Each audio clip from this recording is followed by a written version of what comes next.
गोव्यात फक्त समुद्र किनारा किंवा कसिनोज नाही आहे, पण इकडे वेस्टर्न घाट्स आहे, मॅनग्रोव्ज आहे आणि बरेचसे आयलंड पण आहे। आज आपण जाणार आहोत असाच एका आयलंडवर।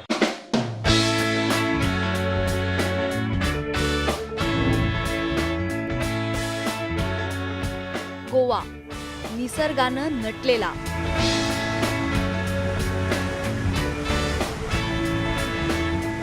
सौंदर्याची खाण असलेला हा प्रदेश। अशा या गोव्यातलं निसर्गरम्य बेट जे चहूबाजूंनी पाण्यानं वेढलंय।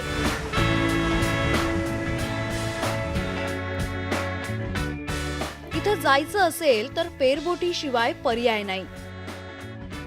रेव बंदर पासून आता आपण जे आहे हा फेरी मध्ये दिवार आयलंडला जाणार आहोत। तुम्ही बघा की हा जे फेरी आहे त्यामध्ये गाडी पण जे आहे ते जात आहे, एक आयलंड ते दुसरा आयलंड साठी जे आहे ही फेरी जात आहे। रायबंदर आणि ओल्ड गोव्यातून इथं फेरबोटी जातात।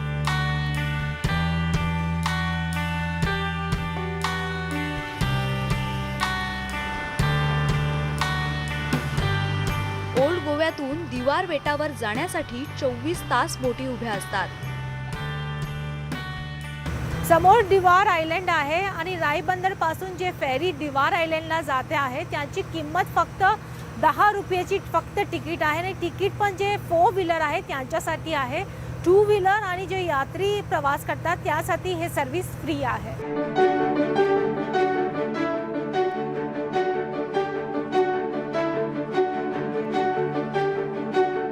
जवळपास 6 किलोमीटरच्या परिघातात पसरलेल्या या बेटावर 3000 लोक राहतात। यात 80% लोक कोकणी आहेत तर 20% लोक ख्रिश्चन धर्मीय आहेत। इथं भात आणि फळभाज्यांची शेती केली जाते। काही जण कामासाठी पणजीला जातात, तर गोव्यातील इतर ठिकाणसारखीच विदेशातही स्थायिक असलेल्या अनेक लोकांची घरं ही कुलूप बंद आहेत। हा आयलंड मध्ये 400 घर आहे आणि जेव्हा आपण या गावात आलं तेव्हा नेमकी मी पाहिलं की बरेच घर जे आहेत ते बंद आहे, कारण इकडचे जे लोक आहेत ते बहुतेक जो आहे ते UK मध्ये किंवा पोर्तुगल मध्ये स्थायिक झालेलं आहे। बेटावर एकही हॉस्पिटल नाहीये, आहे ते हे प्राथमिक आरोग्य केंद्र। दिवार आयलंड आहे त्यामुळे इकडे हॉस्पिटल नाही आहे, पण इकडे एक प्रायमरी सेंटर आहे आणि हा प्रायमरी सेंटर मध्ये 24 तासासाठी ॲम्ब्युलन्स सरकारने ठेवलेली आहे। जे कोणी आजारी होणार त्या लोकांना ते इकडून पंजिमला हॉस्पिटलला घेऊन जाते। बोटी 24 तास सुरू असतात, त्यामुळे आणीबाणीच्या काळात अवघ्या 20 मिनिटात राजधानी पणजी गाठता येते। दिवारमध्ये एकही पेट्रोल पंप नाहीये, पोलीस स्टेशन नाहीये, पण तरीही तुम्हाला आश्चर्य वाटेल, इथं चोरी होत नाही। इथला क्राईम रेट हा 0 आहे। या बेटावर आता पर्यटक येऊ लागले आहेत। होमस्टे संस्कृती इथं हळूहळू रुजू लागली आहे। दिवार आयलंडवर जास्त गर्दी नाही आहे आणि इकडे जे आहे एक पण हॉटेल नाही आहे। तुम्हाला इकडे स्टे करायचा असेल तर इकडे जे आहे काही घर आहे, त्या घरात मध्ये जे आहे राहायची सुविधा त्या लोकांनी केलेली आहे आणि हे जे जगा आहे ते शांतिप्रिय लोकांसाठी आहे। लोकांना त्यातून रोजगार मिळू लागलाय। बेटावर एक आयुर्वेद रिसॉर्ट आणि 2 होमस्टे आहेत। यहाँ अच्छा लगता है, एक बेड है ना ये, इसलिए इधर कोई आदमी आता है, इधर देखने को आता है, जाता है, सब करके इधर जाता है। पहला तो ना कोरोना था ना इधर, लोग बहुत आता था, किसको बात किया ना इधर आने का नहीं, फिर ही समझाना नहीं आता, वही इधर ही आता है। थोड़ा आदमी भी इधर लगा कोरोना से, बाद में वो बंद किया था, अभी चालू किया। पर इथे दिवार आयलंडमध्ये एक अशी फिलिंग आवते तुम्हाला की तुम्ही सदा आता असे म्हणू शकते घरची फिलिंग आहे तशी। इथे इथला वातावरण इथला नेचरली कनेक्टेड आहे की मनाची शांती सुद्धा सगळ्यांना लाभते। या बेटाला 1000 वर्षापेक्षाही मोठा इतिहास आहे। 10व्या शतकापासून 14व्या शतकापर्यंत इथं कंदब्बा शासन होतं। दिवार आयलंड मध्ये हा जे जगा आहे ते पवित्र जगा आहे आणि आता आर्किओलॉजिकल सर्वे ऑफ इंडिया जे आहे त्यांच्या खाली हा जगा आहे आणि हा जे जगा आहे त्यामध्ये सप्तकोटेश्वर मंदिर आहे आणि जे मंदिर आहे ते कदंबा जे शासक होते त्यांची कुलदेवी इकडे होती। गावातलं सप्तकोटेश्वर मंदिर कंदप्पा घराण्याचं कुलदैवत कोटी तीर्थ म्हणून ओळखल्या जाणाऱ्या या मंदिराच्या नावानं कंदप्पा शासकांनी नाणे काढले होते. एवढं वैभव संपन्न हे मंदिर होतं. पण बहामणी शासन काळात म्हणजेच 13व्या शतकाच्या मध्यात ते तोडलं गेलं. पण पुढे 1391 मध्ये मांडवा शासकांनी मंदिराची पुनर्बांधणी केली. पुर्तगाल 1510 में आया दिवारी में, पहला कदम दिवारी में लगाया, दूसरा कोई आइलैंड है शौराव वगैरह बारदेज में लगाया, सालसेत में लगाया. तो दीवार पहला जो पहुंच है उनका, उनके पहले काफ़ी आइलैंड्स था छोटा मोटा जो स्लोली जोड़ के एक जगह बन गया. इसलिए आपको देखिएगा काफ़ी कनेक्शन है. उसके पहले कदम्बा एरा था, 1100 में कदम्बा एरा था. उसके बाद आदिल शाह का रेजिम था, मुस्लिम का था. मुस्लिम से पुर्तगीज़ ने लिया. पुर्तगीज़ क्या किया, उसको पूरा उनका जो कम्युनिटीज है, ऑफिसर कम्युनिटी, पॉश कम्युनिटी रहने लगा. पुढे इथे पोर्तुगीज आले. त्यांनी मंदिराची प्रचंड नासधूस केली. तोड़ने के बाद वो लोग जो डाइटीज बहुत लोग ने कम से कम 50 साल 100 साल अंदर में रखा. बाद में जब दबाव कम हो गया, बाद में वो शिफ्ट हो गया अक्रॉस द रिवर का उस साइड में, और वहाँ पे टेम्पल बन गया. आता या मंदिराचा काही भाग पुरातत्व खात्याच्या ताब्यात आहे. आता मंदिरातील मूर्तीची स्थापना बिचोली मधल्या सप्तकोटेश्वर मंदिरात करण्यात आली आहे. या ठिकाणी आता फक्त पाण्याचे कुंड उरलेत. गावात 5 मंदिरासोबतच 3 चर्च आहेत. चर्च अतिशय जुनी आहेत आणि इथली बेल सगळ्यात मोठी आहे. या आयलंडवर 3 चर्च आहे आणि हा जे चर्च आहे ते सर्वात मोठा चर्च आहे आणि हा जे चर्च आहे ते 450 वर्ष जुने आहे. गावात पोर्तुगीज काळापासून 100 वर्ष जुना हा एक बार आहे. 3 पिढ्यांपासून केसरकर कुटुंब हा बार चालवतं. जुन्या काळात एका लाकडाच्या भांड्यात बियर साठवून त्याच्यावर बर्फ ठेवला जायचा. आजही इथं तेच दिसतं. आता मी टोटली रिनोव्हेट केलं आहे. पुरं एकदम म्हणजे टावेरनं कसं असतं तसं त्या टाईपचं होतं आहे. म्हणजे जे एकदम घरामध्ये जसं ठेवतात तसं. म्हणजे बार फ्रीज नव्हता त्यावेळी फ्रीज नव्हता आणि आम्ही ते लाकडाचा फ्रीज केलेला. ते मग त्याला वरती आईस टाकायचो आणि त्याला ते होल मारून ते बॉटल कूल करायचं आणि द्यायचं त्यावेळी. इथं एक 100 वर्ष जुनं कॅफे आहे. तिथं आजही फक्त 12 रुपयात चहा मिळतो. असे हे दिवार बेट पर्यटकांच्या पसंतीस उतरतंय.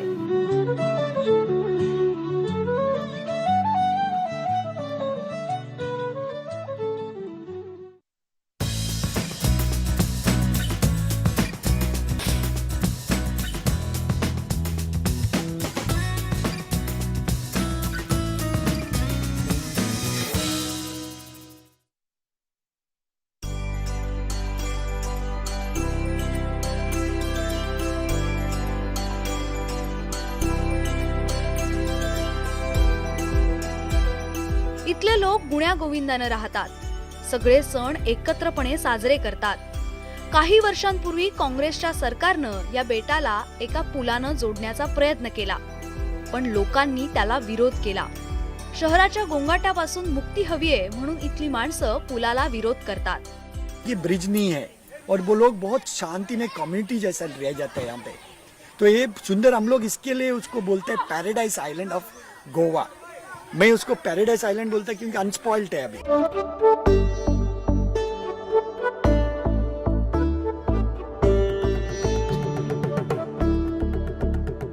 शांतता, समाधान, शहराच्या दगदगीपासून मुक्तता शोधण्यासाठी हा स्वर्ग आहे. निसर्गानं बेटावर केलेली मुक्त हस्तांची उधळण, पक्ष्यांचा किलबिलाट तुम्हाला दिवारच्या प्रेमात पाडतो. इथल्या निसर्गासोबत बेटाच्या भोवती निळाशार समुद्र भुरळ घालतो. समुद्र सफारीवर निघाल्यावर मासेमारी करणारी ही माणसं आपल्याला दिसतात. गावाच्या सौंदर्यात भर घालणारा हा तलाव मन मोहून टाकतो. शिवाय इथल्या तलावात अनेक लोक मडबाथचाही आनंद घेतात.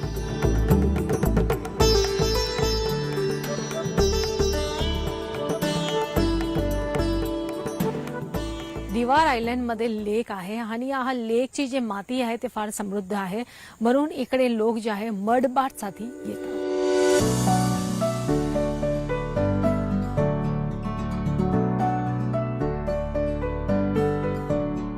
बेटाचं आणखीन एक वैशिष्ट्य म्हणजे इथली अफलातून खाद्य संस्कृती. पोर्तुगीज आणि गोवन खाद्य संस्कृतीचा मिलाफ तुम्हाला तृप्त करतो. आम्हीही त्याचा आनंद घेतला.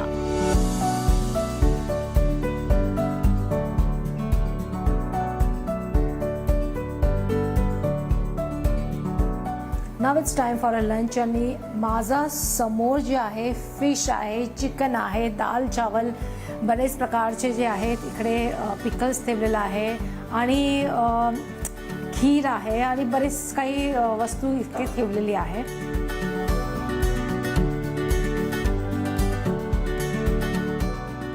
हे जेवण जे आहे ते श्वेताने बनवलेलं आहे. श्वेता, इतके सारं फूड तुम्ही बनवलेलं आहे आणि हे जे फिश आहे ते काही वेगळ्या प्रकारे बनवलेले आहे की नॉर्मलच आहे?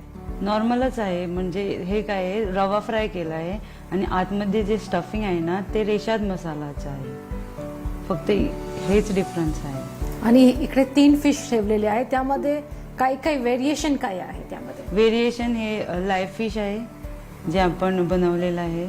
हे आहे सुकवलेलं आहे उन्हात.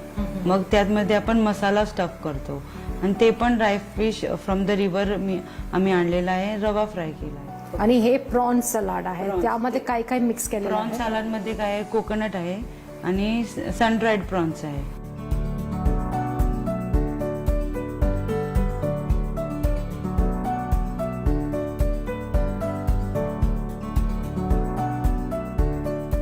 म्हणजे कोकोनट करी आहे, त्याची जी टेस्ट आहे सुपर्ब.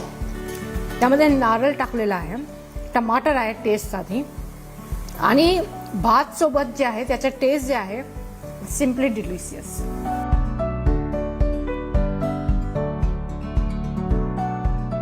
इन गोवा, जैसा अपना गोवा में 2 टाइप का चिकन बनता है जो ट्रेडिशनल, एक तो शाकुती जो नॉर्मली हिंदू साइड से आता है, coconut based, heavy coconut based रहता है. और ये है ग्रीन ग्रेवी बेस्ड, काफ्रियाल बोलते हैं, चिकन काफ्रियाल. सब लोग खाते हैं, हिंदू लोग खाते हैं, क्रिश्चियन, बट ये नॉर्मली क्रिश्चियन डिश होता है. मगर एक जो सेलियंट फर्क कर दिया वो लोग ने, पोर्तुगीज लोग ने, कि जो तिक्का और स्पाइसी जो इंडियन फूड जो नॉर्मली रहते हैं उसको कम स्पाइसी आपको ज्यादा कैथलिक लोग में देखिएगा, कैथलिक का डिशेस में, प्लस हिंदू का जो गोवन हिंदू से उसमें भी कम स्पाइसी रहते हैं क्योंकि पोर्तुगीज का टच है स्वीट आइटम्स का. या गावात जवळपास 100 जुन्या बेकऱ्या आहेत. संपूर्ण नॉर्थ गोव्याला इथूनच पाव पुरवला जातो. इथली घरं वैशिष्ट्यपूर्ण आहेत. गोवन हाऊस का आर्किटेक्चर काय आहे ते आज आपण बघणार आहोत.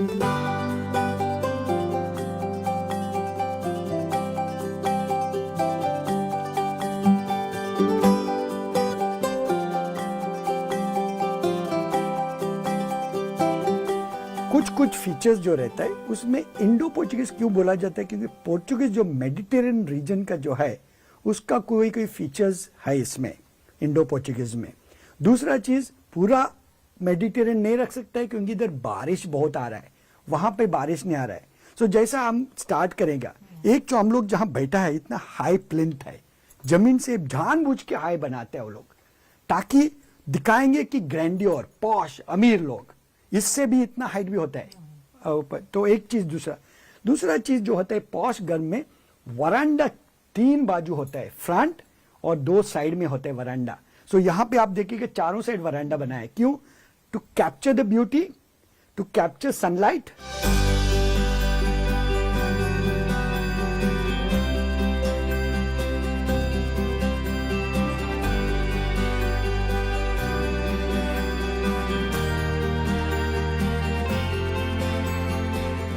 तो फर्नीचर का एक चीज बताएगा तो फर्नीचर जो है कार्व डिजाइन और हैवी, जो पुर्तगालीज डिजाइन रहता है वो कार्व रहता है, heavy carving, specially dark colour, mostly dark या टीकवुड कलर.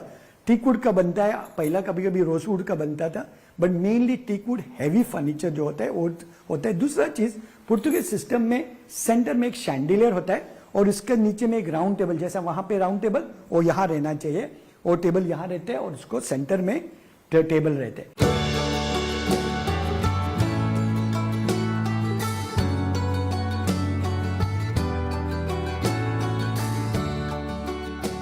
इथं प्रत्येक घराच्या बाहेर एक कोंबडा लावलेला दिसेल, कारण इथले लोक कोंबड्याला शुभ मानतात. कोंबडा पोर्तुगालचा राष्ट्रीय पक्ष आहे. गोव्याच्या मातीतलं हे अद्भुत सौंदर्य गोव्याची शोभा वाढवणार आहे. गोव्यातल्या सौंदर्याला 4 चांद लावणाऱ्या दिवार नावाचं बेट म्हणजे गोव्यातला स्वर्ग आहे. व्हिडिओ जर्नलिस्ट मानस दाससह प्रीती सोनपुरा, न्यूज 18 लोकमत, गोवा.